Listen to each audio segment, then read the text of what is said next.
Yo, what's going on guys, Arix here and welcome back to another Division video. And in this video, we're going to be taking a look at the open world, the area that you'll be exploring on your day-to-day Division life, and some of the stuff you'll be getting up to while you're there.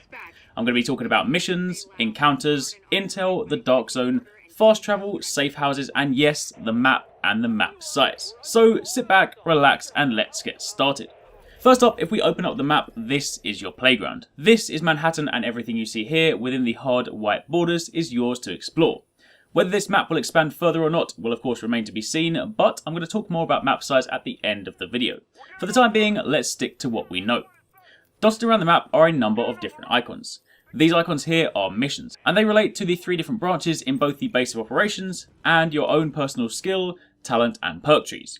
Completing these missions will, as discussed yesterday, allow you to upgrade different sections of your base of operations, and those in turn unlock new skills and perks. It's also worth noting that when you begin a mission, you can actually select the difficulty. Completing a mission on a harder difficulty not only gives you more XP, but also gives you better rewards. So there is actually an incentive to replaying missions, especially because some of these can be a really good source for XP. As a side note, we were actually the only team to complete the first mission on hard mode. But anyway, that aside, on top of that you also have these selection of icons here.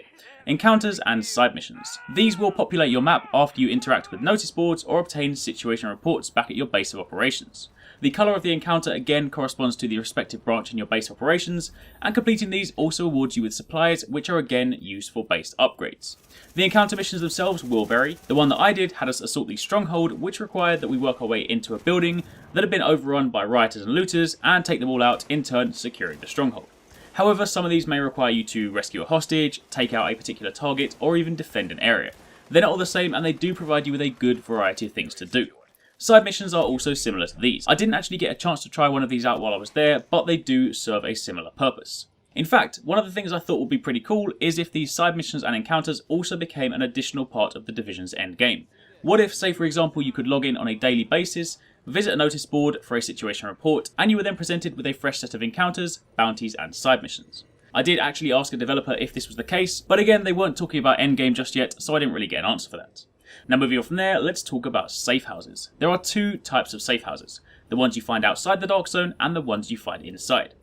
Outside the dark zone, these safe houses act like player hubs. They offer you some of the basic functions you have in your base of operations, like access to your stash, vendors, and the notice board for situation reports, but they obviously don't provide you with access to the wings to upgrade things like medical, tech, or security. What these do allow you to do, however, is matchmake. See if other players from other teams happen to be in here at the same time as you. Unlike the base of operations, you will actually see them here. This also means you could then invite them to your team if you're a man short, or you could just, jump around and do star jumps and dance with them if that's more your thing. On the flip side, however, safe houses in the dark zone are personal to you and your team. If your team enters one of these, you'll see each other, but if the enemy team enters, you won't see them. Safe houses inside the dark zone are a lot more basic. They typically contain a restock crate, so you can refill your medkits, ammo and consumables, and they also typically have a very special vendor. Unfortunately, in the build that I was playing, the vendors weren't there, but normally the vendors you find in the dark zone safe houses actually sell legendary weapons. And for those of you wondering, those are the orange ones that have the best stats and talents. Do bear in mind though that items purchased within the dark zone require dark zone currency and also rank, both of which can go down if you're killed. So as I'm sure you can imagine, obtaining items from these vendors comes with its own element of pressure and risk, especially if you've been spending a lot of time ranking up and saving up the dark zone credits for that particular weapon. You then need to make that dangerous trip through the dark zone to the vendor in order to buy it, but of course if you get killed along the way you could lose some of that money. Do bear in mind though that items you buy from vendors do not need to be extracted, so I don't think you then need to go and take your legendary weapon and extract it, because you don't. Once you bought it, it's yours. Now, outside of the dark zone, you'll also find collectible items, or intel. These come in various different forms, but collecting these items not only offer you a bit of story insight, but if you collect all the items in a particular category, you'll also snag yourself a nice reward. Typically, that's some sort of cosmetic clothing item, but either way, it's pretty sweet. Also, whilst outside the dark zone, you can fast travel to select locations. I do appreciate this does break the immersion a little bit, but it is handy at times. You can fast travel to the base of operations or to fellow teammates, but you cannot fast travel if you're in the dark zone. Otherwise, people will just end up teleporting at the first sign of danger. And finally, let's return to the topic of map size. Now bear in mind, any questions I asked in Malmo pertaining to the map size were again met with the same answer. They weren't talking about specifics at that current moment in time. However, that paired with the harsh borders you see here does make me think that this could be the majority of the area that we'll be exploring. I say the majority because I believe there are a couple of zones we can access but can't see. See, the demo I played starts at level 4, with us flying in a helicopter. We also know from the trailers and the gameplay that Brooklyn exists in some capacity. Exactly what capacity, I don't know, but if I had to hazard a guess, I'd say it most likely acts as, say, a starting zone. Perhaps we wander around there, learn a bit about the virus, start to level up, get used to the controls, and then we're called to Manhattan to help out. That is of course speculation, but it would of course certainly answer why we fly in at level 4. That could also mean that there could be other areas that we could access through specific missions or situations, perhaps more towards the end of the game. They do make mention of Central Park, so perhaps a high level mission would have us, say, venture out there via helicopter and then fly back to the open world once we're done. But to be honest, I don't know that to be true, so I'd rather not speculate right now. What I can say is that the area you have to explore is extremely dense. A lot of the buildings can be entered, not all of them, but a good number of them, and some of them even have multiple floors with occasional rooftop access.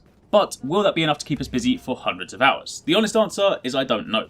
The hands-on time I had was literally 3 hours, so that wasn't even enough time to explore the whole city. I played the alpha in an even smaller area for 3 days straight and certainly had a lot of fun without feeling that I'd run out of space to explore, but whether that feeling remains the same 100 hours in will again remain to be seen. It's also possible the map could expand in either free content updates or DLC, but again, that is not confirmed.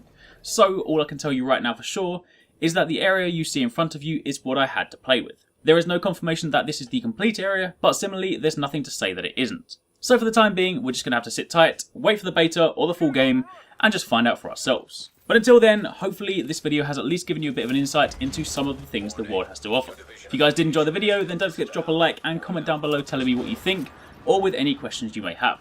Remember to tune in tomorrow for another brand new Division video, and thanks again for watching, take it easy, catch you next time, peace out.